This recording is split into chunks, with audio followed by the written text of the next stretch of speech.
दोस्तों स्वागत है आपका ओनली सिविल सर्विसेज में। और डेट है आज की 11 अगस्त 2020। चलिए डिस्कशन स्टार्ट करते हैं करंट अफेयर्स का। आज का जो हमारा सबसे पहला आर्टिकल है वो विश्व जैव ईंधन दिवस के बारे में है, जो कि कल ऑर्गेनाइज किया गया था, यानी 10 अगस्त को ये ऑर्गेनाइज किया गया था। किसके द्वारा? Ministry of petroleum and natural gas के द्वारा, यानी पेट्रोलियम मंत्रालय और प्राकृतिक गैस मंत्रालय के द्वारा इसको ऑर्गेनाइज किया जाता है 10 अगस्त को।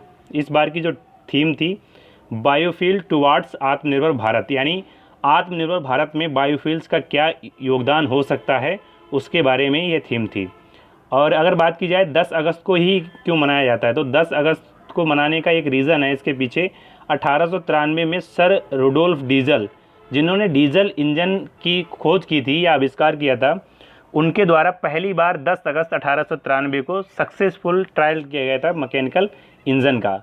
तो इसी दिन को सेलिब्रेट करने के लिए या इसी दिन को याद करने के लिए ये 10 अगस्त को मनाया जाता है वर्ल्ड बायोफ्यूल डे। अगर बात की जाए बायोफ्यूल्स की यानी जैव ईंधन की, तो ये नवीकरणीय होते हैं यानी रिन्यूएबल होते हैं और नेचुरली रूप से ये डिग्रेड हो जाते हैं, प्राकृतिक रूप से ये नष्ट होने वाले होते हैं, जिसको शॉर्ट में बायोडिग्रेडेबल कहा जाता है। और इन्वायरमेंटल के ये फ्रेंडली होते हैं, मतलब कि इन्वायरमेंटल फ्रेंडली होते हैं यानी पर्यावरण के अनुकूल होते हैं। और ये जीवाश्म ईंधन का एक विकल्प के रूप में उभर कर सामने आ रहा है बायोफ्यूल, ठीक है। और अगर बात की जाए यहाँ पर कुछ और अन्य प्रोविज़न की, तो इसे ऑर्गेनाइज हमने बता दिया था कि पेट्रोलियम एवं प्राकृतिक गैस मंत्रालय इसे ऑर्गेनाइज करता है।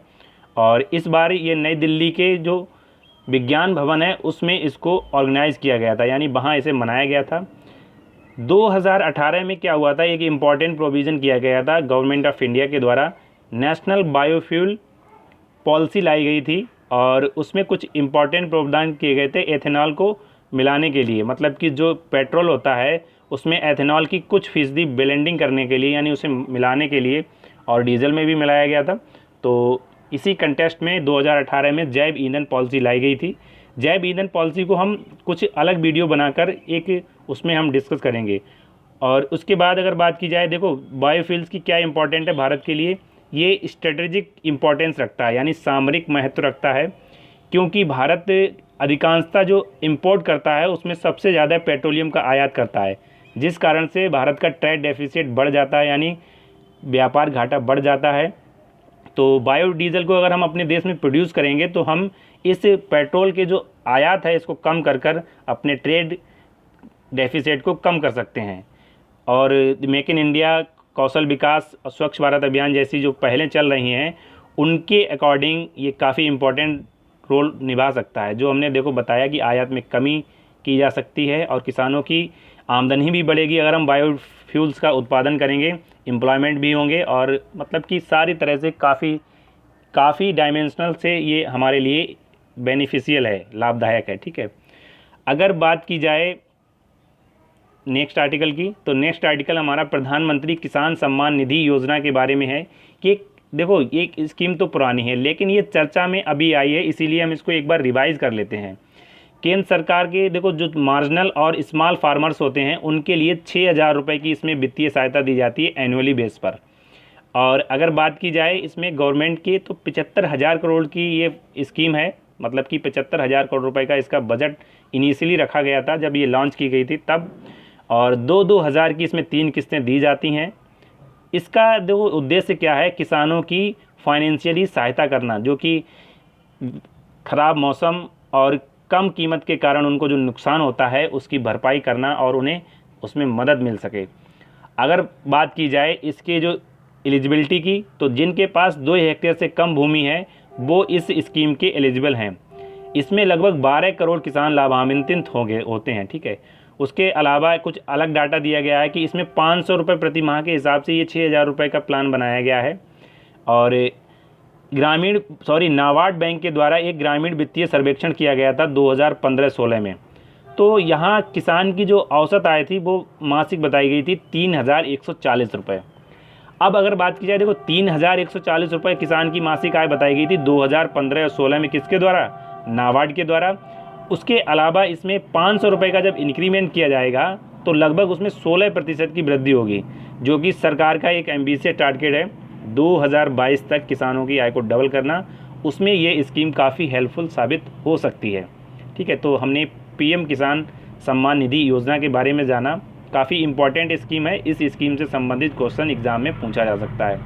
और बात की जाए तो कल की डिस्कशन हम कुछ कारण की वजह से नहीं कर पाए थे, तो कल के आर्टिकल को भी हमने आज की वीडियो में शामिल कर लिया है। ठीक है, श्रीलंका में क्या एक न्यूज़ आई है, मैपिंग की दृष्टिकोण से ये आर्टिकल इम्पॉर्टेंट है, श्रीलंका की मैपिंग। ठीक है, महिंद्रा राजपक्षे ने प्रधानमंत्री पद की शपथ ली है, कहाँ? श्रीलंका में। और 9 जुलाई को उन्होंने ये शपथ ली है, 9 अगस्त को उन्होंने ये शपथ ली है। और अपने कैरियर के 50 साल भी पूरे किए। काफ़ी लंबा राजनीतिक कैरियर रहा है। मात्र 24 वर्ष की उम्र में ये पॉलिटिकल कैरियर में आ गए थे। तो 2 बार ये श्रीलंका के राष्ट्रपति रह चुके हैं और 3 बार प्रधानमंत्री रह चुके हैं। ठीक है, अगर बात की जाए भारत और श्रीलंका के रिलेशंस की, कहीं पर अगर आपको मेंस में कुछ पॉइंट लिखना हो तो आप ये लिख सकते हैं। ये एक लाइन जो है, भारत और श्रीलंका के बीच का जो संबंध है वो 2500 वर्ष से अधिक पुराना है और भारत अपनी नेबरहुड फर्स्ट पॉलिसी के तहत इस द्वीप को, राष्ट्र को इम्पोर्टेंस देता है। अब हम देख लेते हैं श्रीलंका की मैपिंग से संबंधित जो क्वेश्चन पूछे जा सकते हैं वो क्या पूछे जा सकते हैं। सबसे पहले तो पाक बे पूछी जा सकती है, कहाँ है? पाल्क बे, जिसको देखो कई बार क्या होता है, इसका प्रोनाउंसिएशन जो किया जाता है वो किया जाता है पाक बे के अनुसार, तो कन्फ्यूजन हो जाता है कि पाक बे कहीं पाकिस्तान और भारत के बीच में तो नहीं है। लेकिन अगर आप इसको पाल्क पढ़ेंगे प्रोनाउंसिएशन को हटाकर, तो आप आसानी से ध्यान रख सकते हैं। अगर बात की जाए गल्फ़ ऑफ मन्नार की, तो ये यहाँ पर देखिए गल्फ़ ऑफ मन्नार है जो कि भारत और श्रीलंका के बीच में है, और जो पाक बे है ये भी भारत और श्रीलंका के बीच में है। अगर बात की जाए यहाँ पर है ये तमिलनाडु का एरिया, मतलब कि जो इस तरह से आप देख रहे हैं। ठीक है, तो कई बार पूछा जाता है कि तमिलनाडु के पूर्व में है या पश्चिम में है गल्फ़ ऑफ मन्नार, तो ये पूर्व में है, ये आपको याद रखना है, यहाँ से एक इम्पॉर्टेंट फैक्ट बन जाता है। उसके अलावा यहाँ पर आप देख रहे हो ये है रामेश्वरम और ये है, ठीक है, मन्नार। रामेश्वरम और इनको जोड़ता है कौन? आदम ब्रिज, जिसको एडम ब्रिज भी कहा जाता है, जो श्री राम से जुड़ा हुआ माना जाता है। ठीक है, उसके बाद जाफना प्रायद्वीप भी कई बार पूछा गया है, कहाँ है? तो जाफना प्रायद्वीप आप यहाँ पर देख सकते हैं, ये है श्रीलंका में। देखो प्रायद्वीप क्या होता है, प्रायद्वीप वे भूखंड होते हैं जो 3 ओर से जल से घिरे होते हैं। ठीक है, और जो चारों ओर से जल से घिरे होते हैं उन्हें क्या कहते हैं? उन्हें आइलैंड कहते हैं। ठीक है, उसके अलावा एक मिनट, कुछ इंपॉर्टेंट लोकेशन और भी हैं यहाँ पर। देखिए ये है हम्बन टोटा, क्या है? हम्बन टोटा यहाँ पर बंदरगाह है जो कि चाइना ने डेवलप किया है यहाँ पर। और उसके बाद ये है कोलंबो या अनुराधापुरम। ठीक है, उसके बाद महावेली गंगा भी एक इम्पॉर्टेंट रिवर है श्रीलंका की। ठीक है, कई बार एग्ज़ाम में पूछी जाती है, तो महावेली गंगा के बारे में भी आपको याद रखना है। चलते हैं आगे। नेक्स्ट क्वेश्चन क्या है? आत्मनिर्भर भारत सप्ताह, रक्षा क्षेत्र में भारत आत्मनिर्भर बने, इसके लिए आत्मनिर्भर भारत सप्ताह लॉन्च किया गया है डिफेंस मिनिस्ट्री के द्वारा, और इसका जो इनॉर्गेशन है यानी उद्घाटन है वो किया गया है रक्षा मंत्री राजनाथ सिंह के द्वारा। ठीक है, और ये 10 अगस्त से चलेगा आत्मनिर्भर भारत सप्ताह।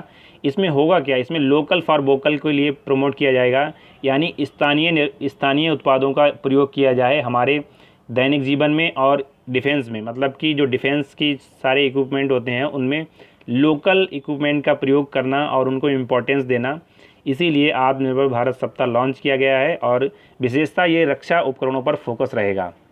अभी हाल ही में रक्षा मंत्रालय ने 101 रक्षा उत्पादों पर प्रतिबंध लगा दिया है आयात पर, जिनको भारत में डेवलप किया जा सकता है, जो DRDO के द्वारा या फिर किसी लोकल एंटिटी के द्वारा डेवलप किए जा सकते हैं। ठीक है, तो इस आर्टिकल में बस इतना ही। नेक्स्ट देख लेते हैं। अगला आर्टिकल है स्वच्छता सप्ताह। ये भी एक इम्पॉर्टेंट वीक के बारे में है। भारतीय रेलवे के द्वारा एक सैनिटाइजेशन वीक ऑर्गेनाइज किया जा रहा है, या सैनिटेशन वीक हम कह सकते हैं, जो 10 अगस्त से 15 अगस्त के बीच में चलेगा। और 15 अगस्त को क्या है? 15 अगस्त को हमारा इंडिपेंडेंस डे है, यानी स्वतंत्रता दिवस है। और अगर बात की जाए इस दिवस पर क्या होगा, देखो इस दिवस पर एक स्वच्छता अभियान चलाया जाएगा रेलवे के द्वारा, और जिसमें ऑफिस, रेल लाइंस, कॉलोनी जो होती हैं रेलवे की, उनमें सभी में स्वच्छता पर फोकस किया जाएगा। और प्लास्टिक को कलेक्ट किया जाएगा रेलवे की जो भी एरियाज़ हैं उनसे, मतलब कि जो लाइन एरियाज़ है और प्लेटफॉर्म है, वहाँ से प्लास्टिक अपशिष्ट को कलेक्ट किया जाएगा। रेलवे की कुछ अन्य पहलें भी हैं जो स्वच्छता से संबंधित हैं। जैव शौचालय यानी बायो टॉयलेट, कोच मित्र जो कि ट्रेन में रखे जाते हैं, कोच में जो स्वच्छता से संबंधित सर्विसेज होती हैं उनके लिए। स्वच्छ पखवाड़ा, ये सफाई अभियान है ट्रेनों में और जो रेलवे स्टेशनों को मानक पर स्वच्छता प्रदान करता है। ठीक है, नेक्स्ट आर्टिकल देख लेते हैं हम। ये लास्ट ईयर ये देखिए, ठीक है। उसके बाद स्वस्थ स्टेशनों की एक रिपोर्ट जारी की गई थी 2019 में स्वच्छता से संबंधित, वो इसी आर्टिकल में अटैच है। तो यहाँ पर जो 3 सबसे स्वच्छ स्टेशन है उनके नाम हम देख लेते हैं, जोधपुर, जयपुर और दुर्गापुर। जोधपुर कहाँ है? राजस्थान में। और जयपुर कहाँ है? राजस्थान में। और दुर्गापुर कहाँ है? ये है पश्चिम बंगाल में। तो इनको JJD हम भी याद रख सकते हैं, जो कि सबसे आगे रहे हैं स्वच्छता सर्वेक्षण की रिपोर्ट 2019 में, जो रेलवे स्टेशंस की कैटेगरीज है उसमें। अगला जो आर्टिकल है हमारा वो ई संजीवनी मेडिसिन पोर्टल से संबंधित है, और ई संजीवनी मेडिसिन प्लेटफॉर्म भी हम इसे कहते हैं। देखो चर्चा में ये क्यों आया है, इसलिए हम इसे डिस्कस कर रहे हैं। चर्चा में ये इसलिए आया है कि 1,50,000 ऑनलाइन परामर्श या कंसल्टेंट्स दिए गए हैं इस प्लेटफॉर्म के ज़रिए। देखो ये है क्या, ये एक वेब आधारित यानी वेब पोर्टल है जिस पर टेलीमेडिसिन के समाधान, मतलब टेलीमेडिसिन का कॉन्सेप्ट यूज़ करके लोगों को स्वास्थ्य सुविधाएं प्रोवाइड कराई जा रही हैं। ये स्वास्थ्य एवं परिवार कल्याण मंत्रालय का इनिशिएटिव है। और अगर बात की जाए टेलीमेडिसिन को अभी हम समझेंगे, पहले हम ये जान लेते हैं कि ये प्लेटफॉर्म कैसे काम करता है। देखो इसमें 23 से अधिक राज्यों ने अपने आप को लिस्टेड किया है। देश की 75% जनसंख्या, यहाँ पर आप देख सकते हैं 100% अभी कवरेज नहीं है इसका, 75% कवरेज है। और 2 प्रकार की टेली कंसल्टेशन दी जाती हैं इसमें, डॉक्टर से डॉक्टर और डॉक्टर से रोगी, यानी ई संजीवनी OPD और ई संजीवनी। ठीक है, ये 2 इसके सब पार्ट हैं, ये आपको याद रखना है। ठीक है, डॉक्टर से डॉक्टर भी कंसल्टेशन होता है। जैसे मान लीजिए कोई रूरल एरियाज़ में कोई डॉक्टर है जो BAMS है, ठीक है, अब उसको अगर कोई जटिल कॉम्प्लेक्स कोई बात मतलब है डिसीज़ किसी पेशेंट को, उसको ट्रीट करना है, तो वह सीनियर जो MD सर्जन होते हैं उनसे कांटेक्ट कर सकता है इस पोर्टल के द्वारा, जिसमें डॉक्टर टू डॉक्टर होगा, और वह बता सकता है कि पेशेंट में किस प्रकार की डिसीज़ हैं या किस प्रकार के सिम्टम्स हैं, तो उसी अकॉर्डिंग वह अपने सीनियर से हेल्प ले सकता है। ठीक है, उसके बाद ये ई संजीवनी OPD में क्या होगा? OPD में तो आप जानते हैं पेशेंट टू डॉक्टर कम्युनिकेशन है ई संजीवनी OPD। कोई भी व्यक्ति इस पोर्टल पर जाकर अपने सिम्टम्स रख सकता है और डॉक्टर उसको ट्रीट कर सकते हैं टेलीमेडिसिन से, मतलब कि उसको बता सकते हैं कि आपको कौन सी दवा लेनी है या किस प्रकार के आपको पेशेंट को क्या सावधानियां बरतनी है। ठीक है, इसी के तहत अगर बात की जाए, देखो ये पोर्टल जो है आयुष्मान भारत योजना के तहत लॉन्च किया गया है। ठीक है, आयुष्मान भारत योजना 2018 में लाई गई थी और इसमें 5 लाख तक का कवरेज प्रदान किया गया था 10 करोड़ परिवारों के लिए, मतलब कि 5 लाख तक का हेल्थ कवरेज प्रदान किया गया था 10 करोड़ फैमिलीज़ के लिए। इसके साथ साथ इसमें 1,50,000 हेल्थ एंड वेलनेस सेंटर यानी स्वास्थ्य और कल्याण केंद्र भी बनाए गए थे।